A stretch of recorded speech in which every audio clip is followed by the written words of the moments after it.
Là, nous avons notre stator. C'est bon, notre cage de curé, notre stator. Et là, c'est ici le charbon se loge. Alors, ici, vous verrez, lorsqu'on met le rotor, cette partie du rotor sera en contact avec le charbon de part et d'autre pour créer l'excitation électromagnétique. Et comme tel qu'on a expliqué, vous verrez le rotor tourner à l'aide de ces différents roulements au sein du stator. L'électricité, de façon principale, arrive dans le stator à travers le bobinage qui est là, comme on vous a dit. Et les balais vont créer l'excitation magnétique pour aussi entraîner le rotor dans sa tournée étant présente dans le stator, comme je vous ai dit.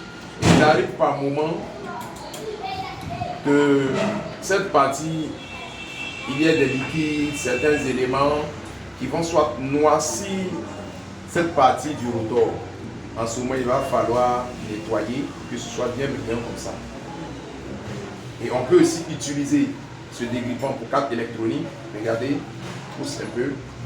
Vous voyez là comment c'était noir. Mais avec ce que je vais finir de faire tout à l'heure, vous voyez, ça va faire ressortir la partie où il y a le cuivre. C'est-à-dire on va nettoyer, bien sûr, mais quand on finit, on va pomper celui-là et ça va faire sortir le cuivre pour permettre un bon contact. Donc,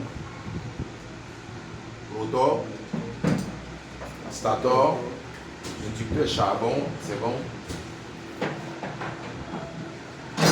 Et quand il y a aussi des soucis, cette partie-là, elle se nettoie aussi. Cette partie-là, elle se nettoie aussi. C'est bon. On peut même utiliser toujours, comme je vous ai dit, ces dégrippants-là pour pomper, nettoyer carrément l'intérieur. Vous voyez, la couleur a changé. Donc, c'était pour le Merci. Remontez correctement la centrifuge.